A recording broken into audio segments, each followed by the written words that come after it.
Nos mató el frío, nos mató Messi en Australia, pero nosotros firmes, porque el agua es vida y sabemos lo importante de la tarea que hacemos, así que vamos a tratar de sociabilizar experiencias que estamos teniendo, llevamos adelante desde el ente regulador de agua y saneamiento, lo que es el modelo de gobernanza del agua, que no es otra cosa que la articulación entre todos los actores sociales involucrados en el proceso para mejorar y tender a mejorar la calidad de vida de nuestra gente.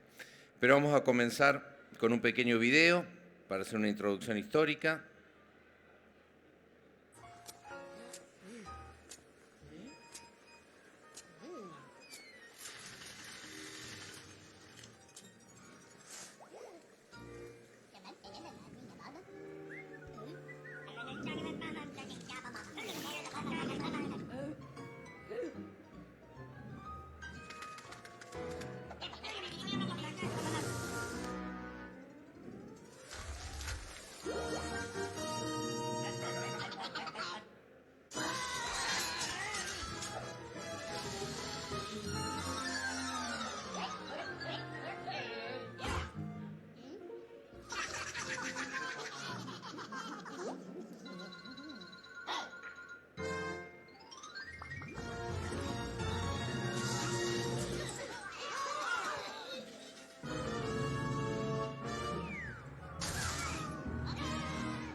Cualquier parecido con la realidad, bueno, a veces es pura coincidencia en los escenarios internacionales y también en escenarios nacionales. Conflictos entre La Pampa y Mendoza y otros más que nos tenemos que resolver todavía. Hay dos ejes centrales que no deja este video, que uno es la necesidad del agua para la vida, los conflictos que se han llevado a lo largo de la historia por el tema del agua y la necesidad de generar, por un lado, una gobernanza del agua asertiva con sostenibilidad política, por el otro lado, entender la necesidad de poder proteger el medio ambiente. Si vamos, para no hacerlo muy largo, 4.500 millones de años existe el planeta Tierra, 500.000 años los primeros homínidos, 350.000 años con el descubrimiento de los fósiles en Marruecos, dijimos, bueno, a partir de este momento el hombre ya pensaba, está el Homo sapiens. Ahora, cuando nos ponemos a pensar en qué momento los líderes del mundo se comenzaron a trabajar sobre la problemática del agua, y el antecedente más lejano es 1972, Concilio de Estocolmo. Es decir, 4.500 millones de años que existe el planeta, 350.000, o sea. Ahora, para cuidar el medio ambiente y entender la necesidad que tenemos de cuidar el agua, porque el agua es vida y hará 50 años. En los 80, en los 90 se fue avanzando, después de la Segunda Guerra Mundial, interpretaron los días del mundo que era necesario cuidar el medio ambiente, cuidar el agua, bregar por la paz, pero las acciones que se fueron haciendo quizás no dieron todos los resultados. Y por eso vamos a plantearle hoy en día una experiencia que a nosotros desde el ente regulador y desde la Asociación Federal de Entes Reguladores nos está dando mucho resultado. En cuanto a los entes reguladores, nosotros planteamos el tema de la regulación participativa como una de las herramientas clave para poder transformar la realidad. Y vamos a hacer una reseña histórica rápida. Estamos entre hídricos y entre sanitaristas, así que vamos a hacer, no vamos muy al detalle, vamos a ir a las generalidades.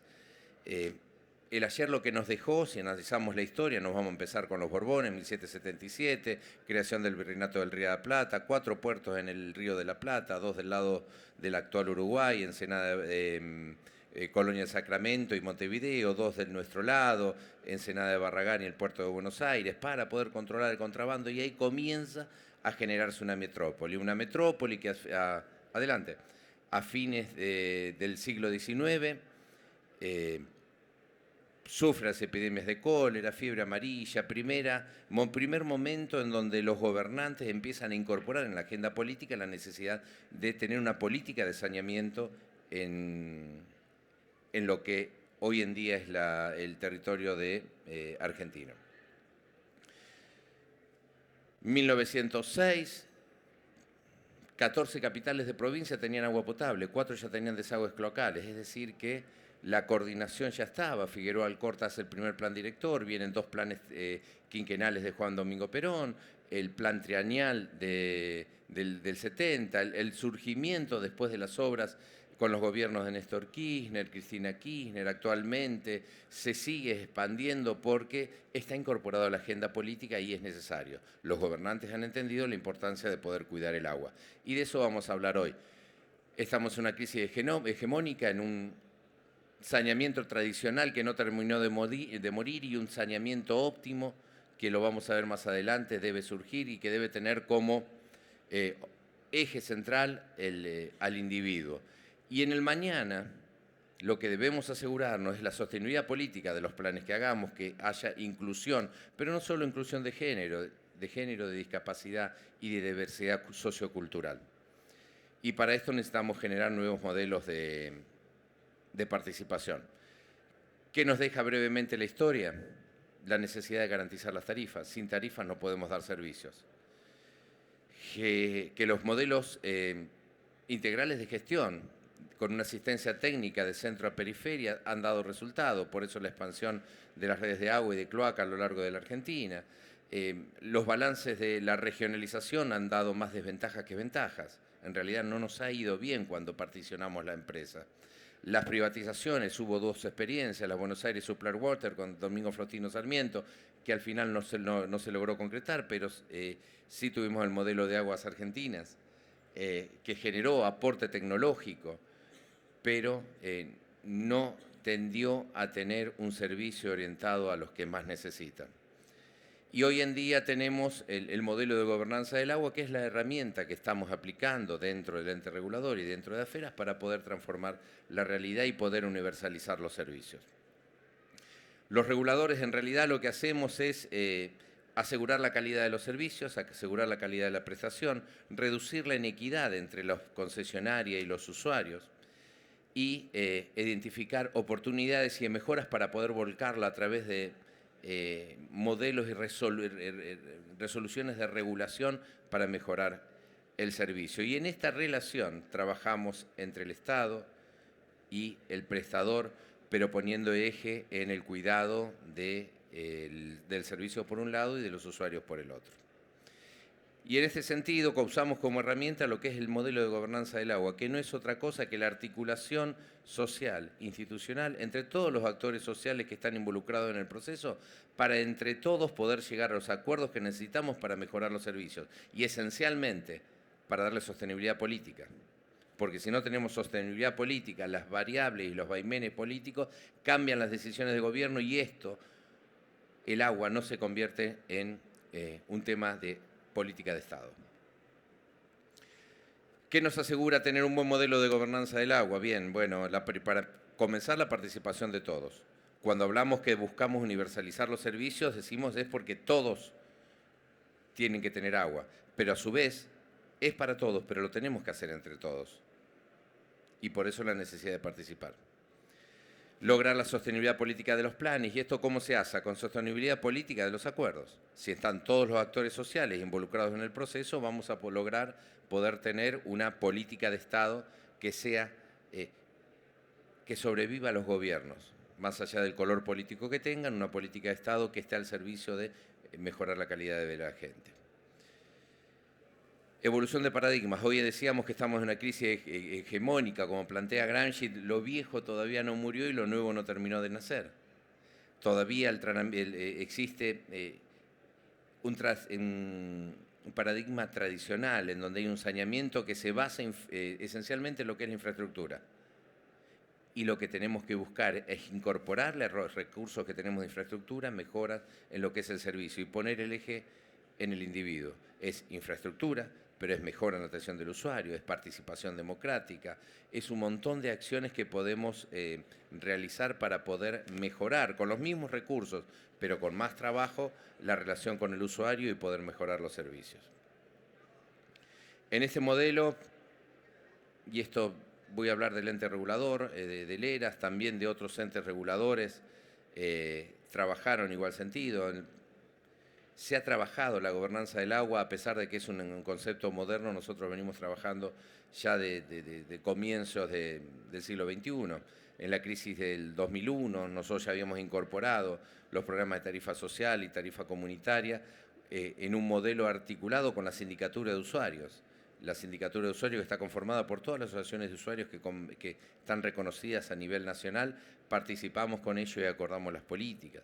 También trabajamos un programa de barrios carenciados, en donde incorporamos 100.000 usuarios en redes que eran construidas por los mismos usuarios, los materiales aportados por la concesionaria, el municipio en asistencia técnica y el ERAS en lo que es el control y la regulación de los programas.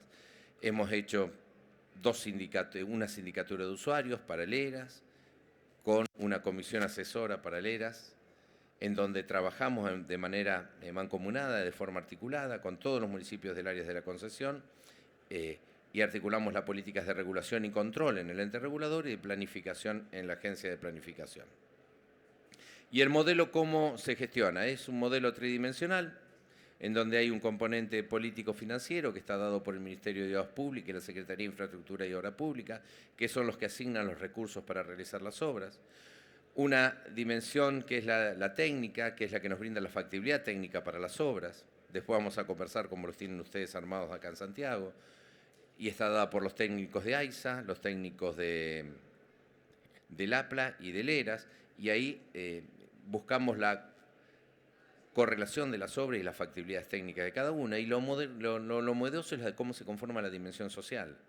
Ahora la dimensión social lo trabajamos a través de la comisión asesora, donde están todos los municipios que son los representantes políticos de la población, que son los que nos trasladan la demanda informada de la población al ente regulador para hacer la planificación, y también la sindicatura de usuarios, donde analizamos el tema demanda, reclamos, para poder ir viendo hacia dónde va la cosa y hacia dónde tenemos que expandir o centralizar nuestras políticas regulatorias.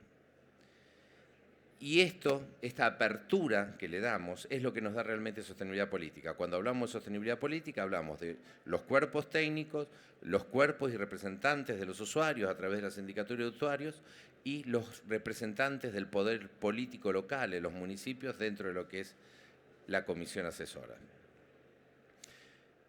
Ahora estamos en el norte en grande, tenemos que incorporar sin lugar a duda lo que es el análisis sociocultural. Uno necesita incorporar el análisis sociocultural, ¿por qué? Porque busca la sostenibilidad política de los planes. Y para darle sostenibilidad política a los planes hay que hacer exhaustivo en la inclusión. Y cuando existen cosmovisiones diferenciales sobre una obra o un abordaje en la naturaleza, por más que sea para llegar a agua, hay que incorporar la variable sociocultural. ¿Cómo incorporamos la variable sociocultural? Bueno, nosotros tenemos propuestas para lo que es la intervención social, que está basada en la generación de la confianza, para generar un relacionamiento asertivo, lograr acuerdos con los grupos representativos para poder entender la cosmovisión del otro en relación a la intervención que vamos a hacer en campo. Después les voy a contar algunos ejemplos que hemos desarrollado y antes de aplicar este modelo, algunos fracasos que se han dado y que nos han generado invertir recursos para que el servicio en realidad no genere mejora en la calidad de vida de la gente. Es por eso que nosotros consideramos que es imprescindible incorporar la variable sociocultural. No tiene que ser el análisis social, tiene que ser un análisis social donde esté incluido el análisis de la cosmovisión del otro cuando uno comienza las tareas de intervención de campo. ¿Y esto cómo tenemos que hacerlo? Bueno, tenemos que hacerlo educando. Y por eso es fundamental generar un cambio cultural. Pero para generar un cambio cultural vamos a abocarnos donde es más eficiente y se demuestra que es eficiente generar un cambio cultural. Eso es en las escuelas, es de los chicos a las casas. Por eso estamos generando un programa muy exitoso que se está realizando en muchos entes reguladores de AFERA, que tiende a presentar 3 ejes centrales. 1, el conocimiento del ciclo del agua. ¿Cuánto cuesta el agua? ¿Cuánto vale el agua? ¿Qué valor tiene el agua? 2, saber que es escasa. Como es escasa, y después vamos a verlo, necesitamos cuidarla, tenemos que tener una política de no derroche. Y 3, esencial, la valoración del agua potable de red. Porque, aunque no lo crean, hay lugares en donde no se valora el agua potable de red porque hay una diversidad entre lo que es los caudales que existen, las provincias que están del lado oriental, que tiene el Río de la Plata, que le da 25.000 metros cúbicos por segundo, tienen una visión diferente, una cosmovisión diferente con lo que son, por ejemplo, las provincias preandinas.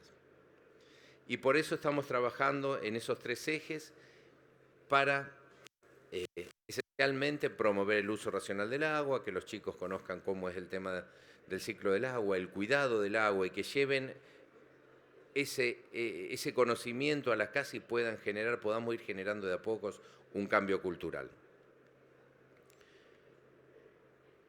En conclusión, ¿en qué debemos educar? Nosotros consideramos que hay 3 ejes centrales cuando salimos a tomar contacto con la sociedad y poder hablar de lo que es saneamiento, que es lo que nosotros amamos. Hay 3 ejes centrales. Debemos tener una visión federal. ¿Por qué? Porque es para todos el agua.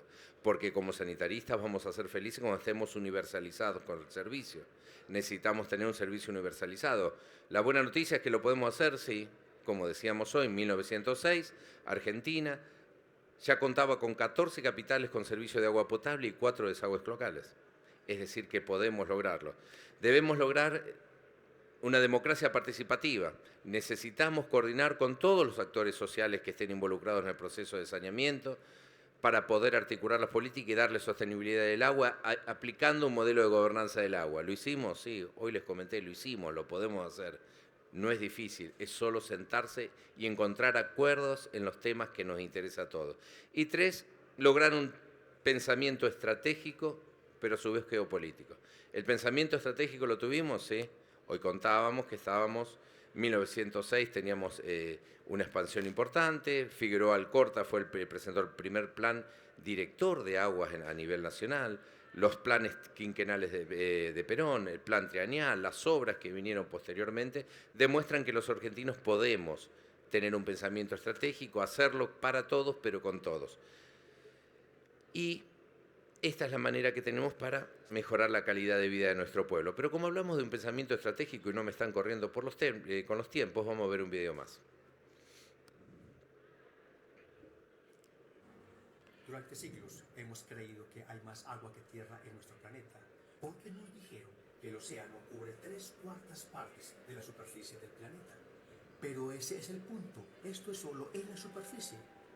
Si pudiéramos ver el océano separado, notaríamos que el océano es solamente una capa extremadamente delgada y frágil que cubre la superficie. Esta delgada capa de agua mide solo 3/10 milésimas de la medida del planeta. Si la Tierra tuviera 1 metro de diámetro, el agua en el planeta sería tan delgada como una cáscara de huevo. Si compactamos esta capa delgada en una esfera sólida, sería así de pequeña. Al lado de esta Tierra, el agua sería esta pequeña esfera de 11 centímetros. menos de una milésima parte del volumen del planeta. ¿Ya tengo tu atención? Ahora considera esto. El volumen del océano está casi todo compuesto de agua salada. El agua dulce es solo el 2.5% del agua del planeta. Sí, tan aterrador como suena. El agua dulce es solo esta pequeña esfera de 3 centímetros de diámetro. Pero esta pequeña cantidad de agua dulce no está del todo disponible, porque el 69% es el hielo en los polos y la nieve en las montañas. El 30% es agua subterránea. Así que, sí, solo el 1% de esta minúscula esfera es el agua disponible en ríos y lagos. Sería otra esfera tan pequeña que casi no se puede ver. Eso es todo. De esta pequeña cantidad de agua depende gran parte de la vida en nuestro planeta, incluidos nosotros, que estamos compuestos por un 70% de agua. El planeta, el agua del planeta, el agua dulce del planeta y la pequeña cantidad de agua dulce disponible.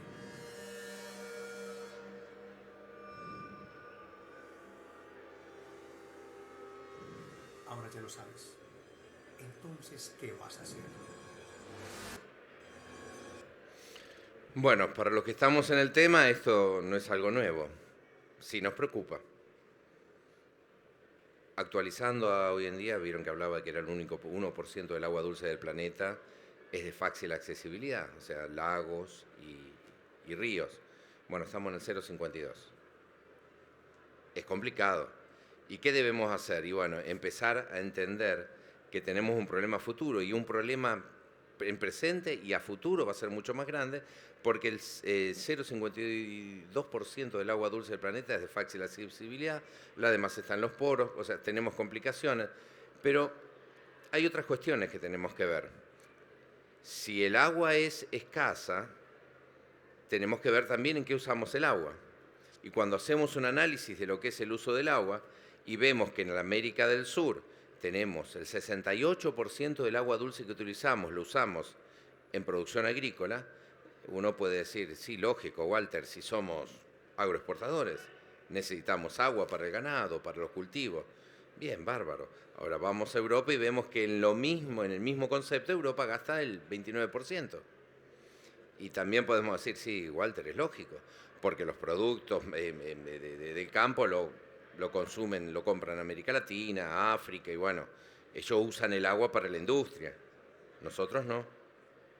¿Y qué se genera cuando entendemos esto? Y lo que vemos es que hay países que exportan agua con su producción y países que importan agua en su producción. Argentina está entre los que más exporta. Ahora, ¿qué concepto se genera?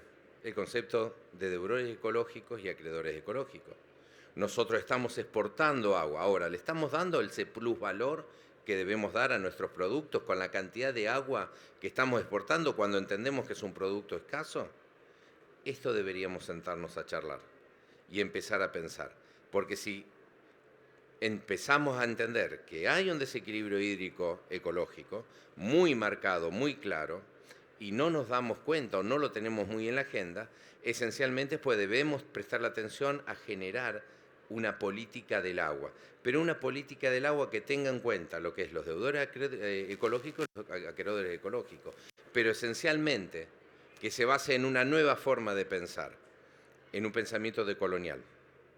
Nosotros a veces somos pensados por un pensamiento colonial.